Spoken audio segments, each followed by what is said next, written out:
Chapter 3 is regarding internal management, but then about environment and community relations, as you can see. So first subchapter is procurement. And first of all, the 3.1 is about the reduction of disposable and consumable goods.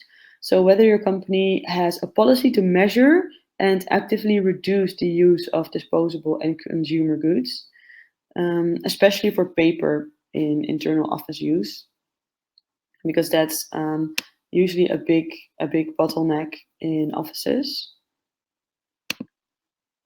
If you do not have such a policy in place yet, as you can see, it's non-mandatory, so you can click no and perhaps view guidance and see the possible actions that you can take to create such a policy to measure and reduce the use of disposable goods.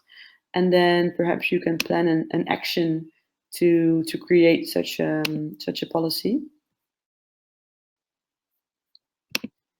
Then sustainable purchasing is about if you have an implemented purchasing policy which would favor sustainable suppliers and products.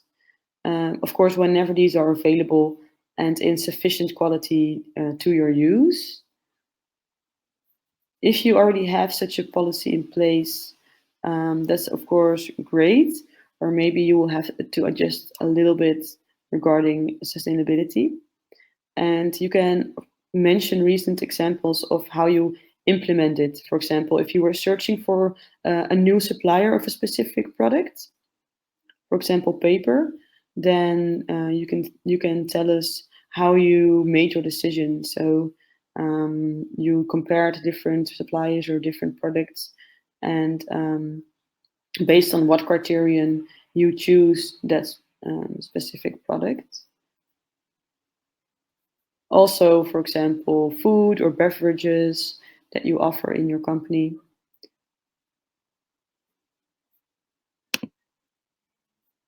Then office paper type.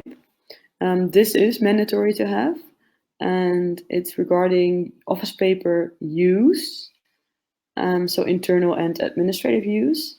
And it has, if you're 90% of your office paper has proven sustainability credentials, so either it can be recycled or it has an FSC label. That's one of the most well-known labels for sustainably produced paper, or in another way, or another certificate that it has been sustainably produced.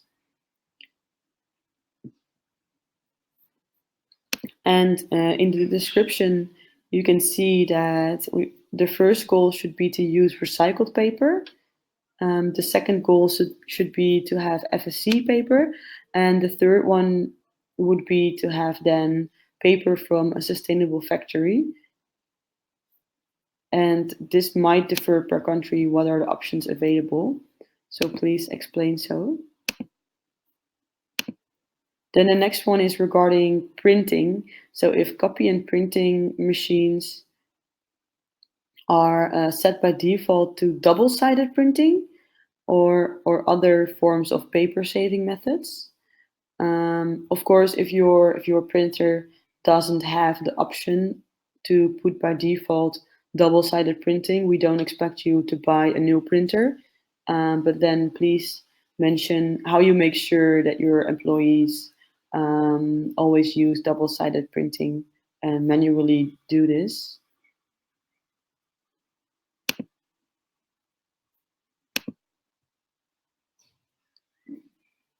And then 3.5, certified coffee and tea.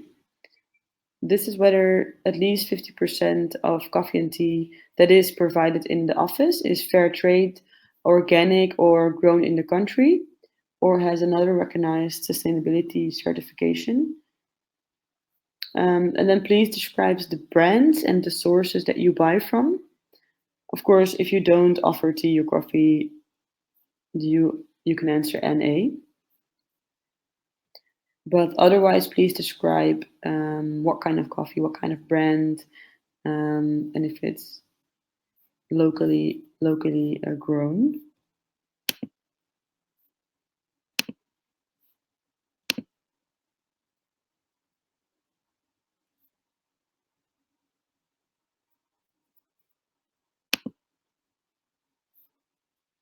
Then cleaning materials, 3.6, is about whether cleaning materials are non-hazardous, so biodegradable and perhaps eco-labeled when locally available. So there should be less harmful than a normal cleaning materials, which can be quite aggressive. Please describe in the box what kind of cleaning materials you use and why you think the best choice. And again in the guidance, we have some actions regarding sustainable cleaning materials. So what you can do instead of chemical cleaners. So it might be good to review those examples as well.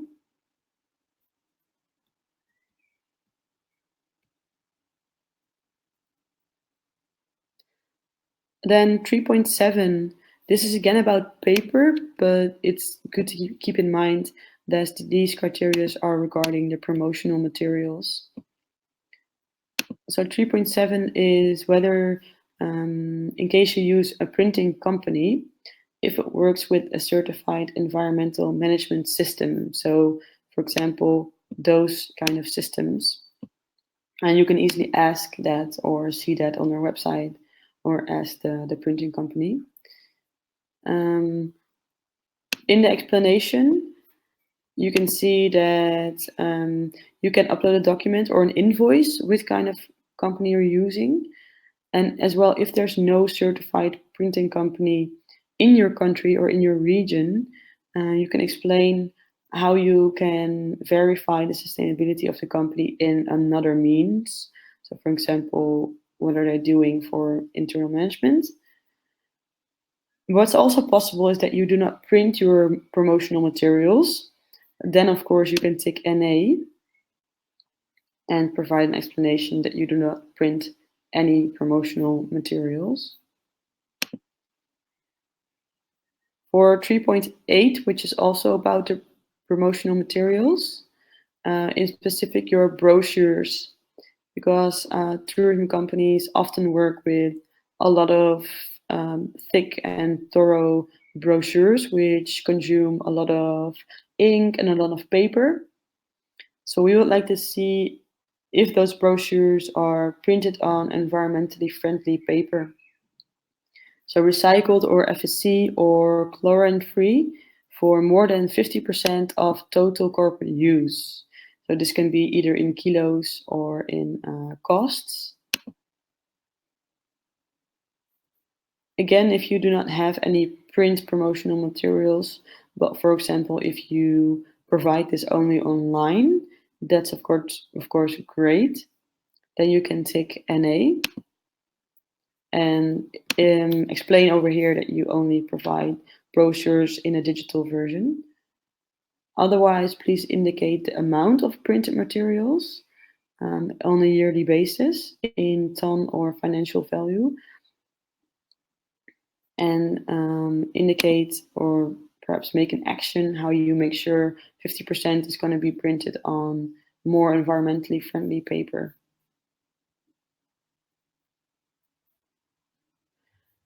Three 3.9 is about efficient brochure use.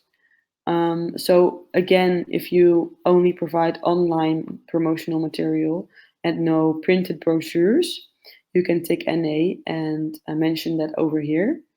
That is, of course, the most sustainable option.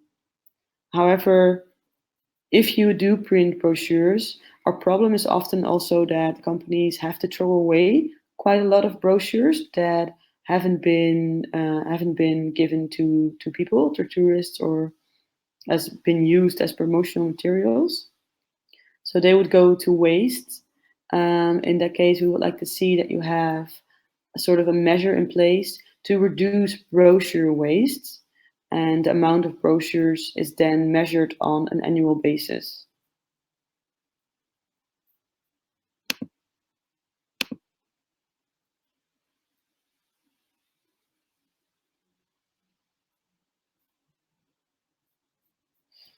Right, so I hope everyone is still bearing with me. and is still actively listening and taking some notes. 3.10, so all these criterions are, as you can see, about the chapter energy. 3.10 is then firstly about the energy reduction policy in your company. And this is mandatory to comply with, as you can see. So we would like to see that you have an active commitment to reduce energy consumption in your office, which is monitored and implemented, and where all measurements with a reasonable return on investment are planned and implemented. If you have a formal energy reduction policy, all written down already, that's of course perfect, and you can upload it again here. Otherwise, if you have a more informal energy reduction policy with specific actions that you do to be sure to reduce energy, please describe them as thorough as possible in the text box. And again, with these kinds of criterion, it's very handy to view the guidance and see what kind of things you can actually do, practical tips to save energy on heating and ventilation. We have tips on saving energy on lighting and tips for saving energy of the technical equipment in your office, and saving energy with emails, of course. So as you can see, there's a lot of practical tips that you can do to save energy, and which can also be included in your energy reduction policy.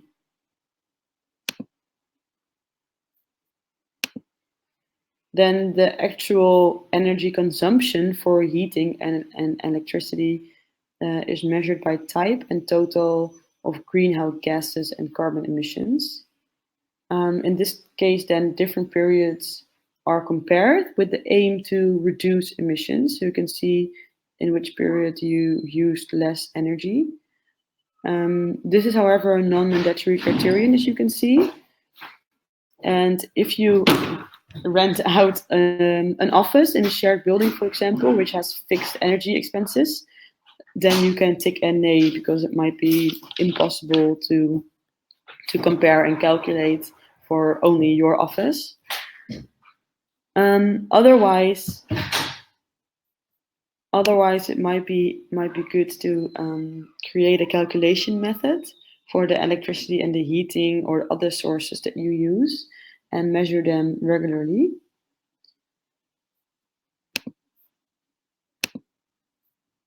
Then 3.12 is regarding sustainable energy, and where available and practical, you will give preference to sustainable green energy or locally produced energy for use by the business. There's quite a thorough explanation in here, so it's good to go through it. Of course, this specific criterion can be different for every country and every region that you are in, but it's always good to provide an explanation of your specific situation, what is possible and what is not possible for you. Then the next one is regarding CO2 emissions, and which come from fossil energy used in the office, and if these are offset. This is, however, non-mandatory, as you can see, but it might be good to think about if this is feasible for you. And if you offset those CO2 emissions already, you can answer yes and explain how this is being done, so how you compensate your carbon and on what this amount is based on. If you have, again, questions regarding this specific criterion, if you don't understand it, as you can see over here, it's an example though, please write that in the remarks to your coach. Otherwise, if you do not have this in place yet, that is no problem and you can tick no. 3.14 is regarding efficient lighting use. So at least 75% of the lighting is energy efficient with these kinds of lightning bulbs. And it might be good to start investigating what kind of type of light bulbs you're actually using. And then you can easily see if this is actually efficient lighting or not. 3.15 is then again mandatory, and that's regarding equipment switch off. As you can see, the next one is about lightning switch off. So 3.15 is specifically about equipment in your office, so including the aircon. So we would like to see a switch off policy. This can be, of course, very formal or maybe informal, but that it's frowned upon and that everyone in the office knows how to deal with this and switch it off after office hours or during lunch breaks, for example, or automatically put on sleep modes. But then please provide an explanation how this is agreed upon in your country, in your company, sorry. Same is for the light switch off, for the lightnings, for the office lights. So if they're switched off after office hours, this is of course very important. Then 3.17 would be regarding low energy equipment. So equipment in the office. When you buy new equipment, we would like to see that the company will give preference to low energy equipment based on the highest local available standards. Of course, you need to take into account the return on investment and quality considerations for yourself. Otherwise, please provide a short description of your equipment, and perhaps you can give an example of a recent example of when you purchased new equipment and how did you review alternatives? How did you make your decision based on which arguments of energy use, quality, or price?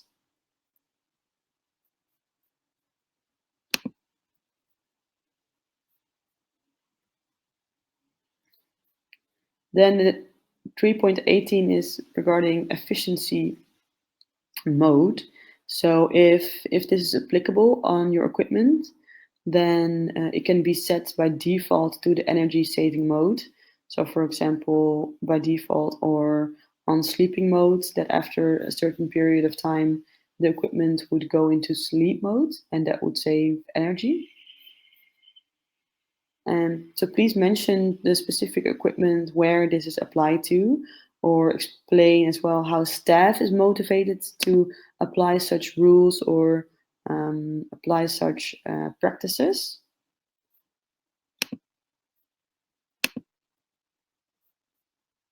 3.19 water reduction policy. So this is whether the company has implemented a policy to reduce its water consumption, which is then monitored and based on a water risk assessment.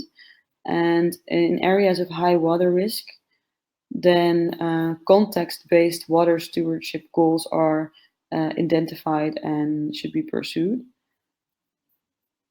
So it's very good to have a water reduction policy as it's very scarce in a lot of regions. And again, you can view guidance to see possible actions and very practical ideas to actually reduce water consumption in small but also in large businesses. So these can all be implemented and put in place in any kind of office and in any kind of business. So that's very useful to look into and to really start thinking about, can we do this?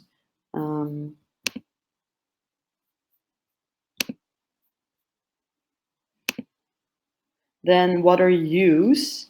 It's a good idea to start measuring the office water use on a monthly or yearly basis.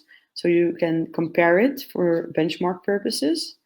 And the sources of the water can be indicated. So you can easily see on what kind of things are we actually using the most water and where is a reducement would be the most efficient and effective. And again, as you can read in the description, if you don't have access to a water meter, or if you share it with other offices in the building, you can tick NA and provide an explanation.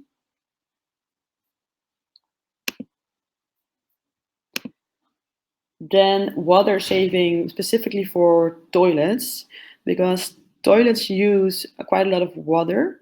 And as you might know, in some toilets, dual flush or other water saving equipment is installed. So we would like to see that. And otherwise, if you might not have this yet, so if you don't have dual flush in your toilet, you can again see an explanation why modern toilets are much more efficient, and which might make an investment in a new toilet worthwhile, because it will save you water, and in that way it will save you money on your water bill by the end of the month as well. Again, if you rent the building and you have no influence on the toilets, you can tick NA, but then please provide an explanation. Always provide an explanation, otherwise we don't know what is the case for you and we cannot really audit it.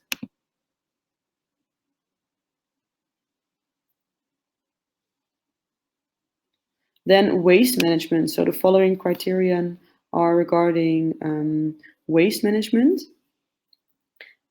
3.22 waste legislation. The company complies with national legislation concerning the waste disposal, and any residual waste has no adverse effect on local population and the environment.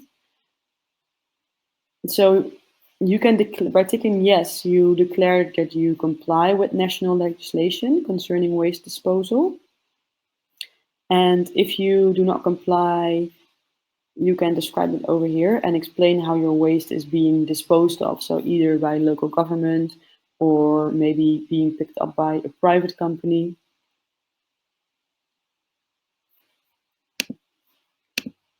Then the next one is specifically about waste reduction. So if you have developed and implemented a solid waste reduction and recycling policy, preferably with quantitative goals to reduce the non-reusable or recyclable waste,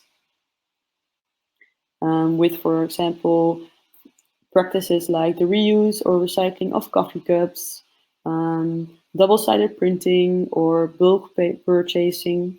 And again, for the waste reduction policy, it's good to review the guidelines, so guidance, to see some practical tips which you can include in your policy. So you don't have to think about all these actions and all these policies yourself, as throughout the whole report, we have attached the guidance, as I've showed you throughout the reporting. So please keep in mind, because this saves you a lot of time as well.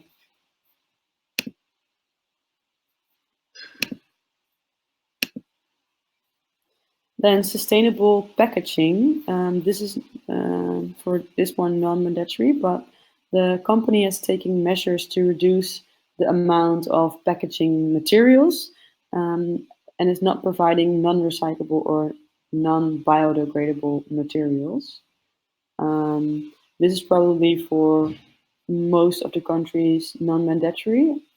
However, we would like to see your policy and actions on this.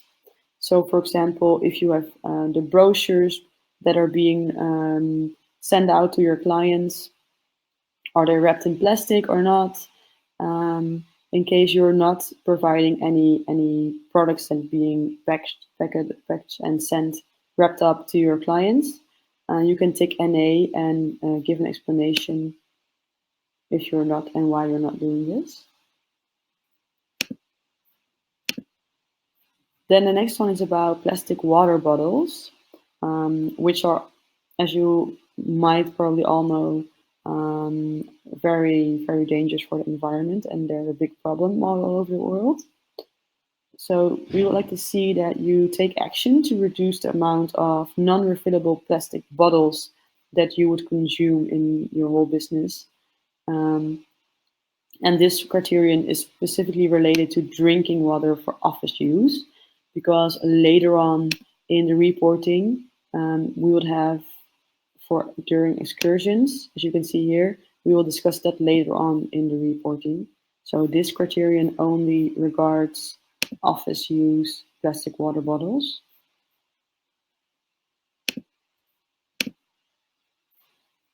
Then the reuse or recycling of waste. It's good if you can demonstrate that you will separate all materials which can be actually recycled or reused. So for example, glass, paper, metal, or organic waste and plastics. And we would like you to organize collection and proper disposal of the separated waste whenever locally feasible, because this is again something that is subject to your specific local situation. However, if collection is not provided by local authorities, there might be private companies which are actually doing this. So then we would like to see that you take action to or look into the options that you have with those companies.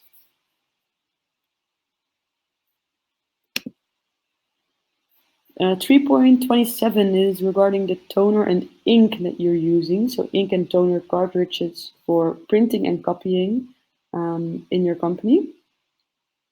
We would like to see that waste reducing methods are implemented if this is feasible. So recycling or refilling. So if you have refillable ink and toner cartridges, that's of course great, and you can explain that here.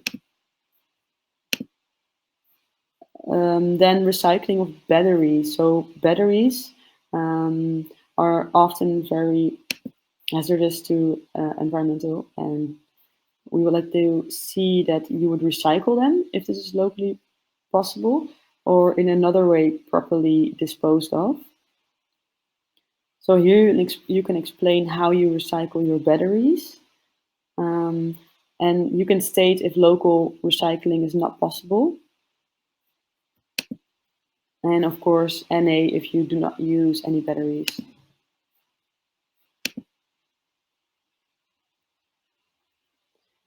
Then these two criterions are regarding the reducing pollution. So for example, the first one is about wastewater. So wastewater, including grey water, is effectively treated. Again, complies with national legislation and is only reused or released safely with no adverse effects on the local population and the environment. So in the text box, we would like you to explain to us how water is being disposed of. Is it disposed through the government sewage system? If yes, then you may assume that it's sustainable because or out of your control, of course. You can answer yes then. However, if you treat your own wastewater, then please explain to us how this is being done and if it's according to national regulations.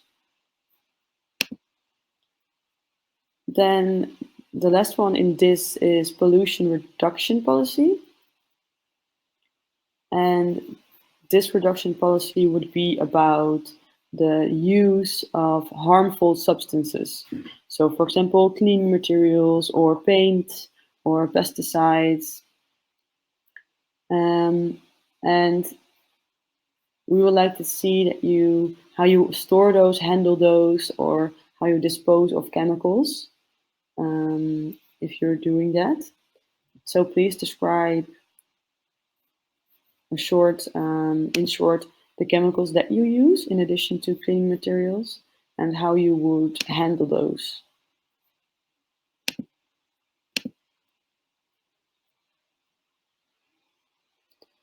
Then the subchapter mobility, 3.31 is regarding staff travel policy.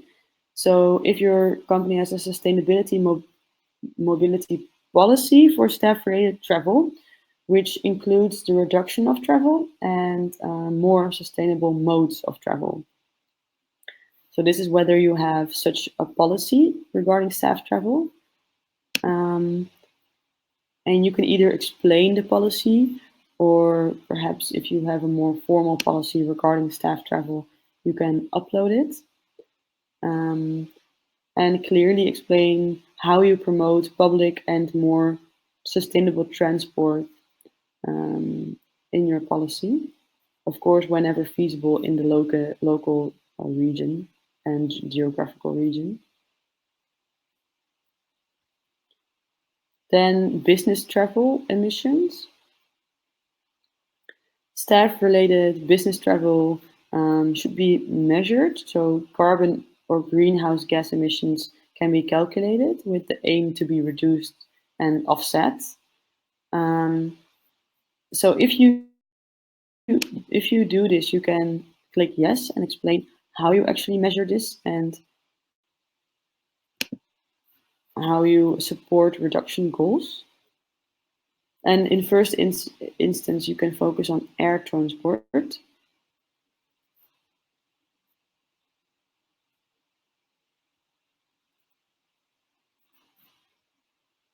So then the next one is automatically about business travel carbon offset. So if you have ticked yes over here, then of course in this criterion, you would have to explain to us how you offset your carbon. So through which company, maybe a specific program, or in your own initiative, so through your own small project maybe.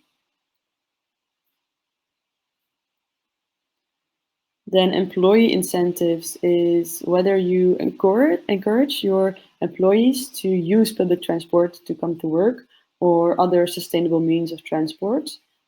So perhaps bicycles, and in what way you encourage them. So then you, again, please read the description, which gives a more thorough explanation of what we might ask. And again, NA is an option, but then this is, for example, an option if it's not feasible to go to work via public transport or with a bike. Then please explain so here.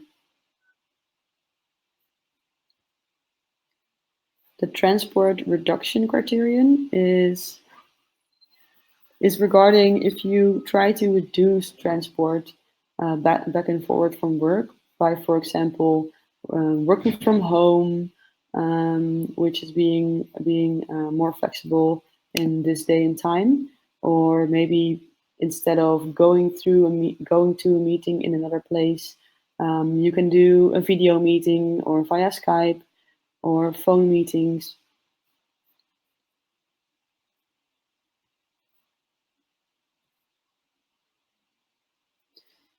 Okay, so I think we're almost done. This criterion is regarding sustainability training and awareness raising. So about if your staff is receiving training and information regarding environmental issues. So their roles and responsibilities with respect to environmental practices or your environmental policy at work. So as we talked about, water, energy saving, use of paper, and waste issues. Of course, it's very important that your staff is aware of those things and aware of how to handle, how to make use of more conscious practices or more saving practices. You can explain that here, how you communicate this or train your staff on those issues.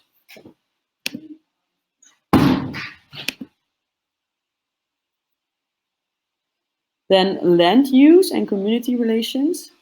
This is about where your office is situated. So whether the land use, the design, the construction are all in compliance with zoning requirements. So this can be specifically that important if your office is situated in protected and sensitive areas, or for example, hotels or storage rooms that you own.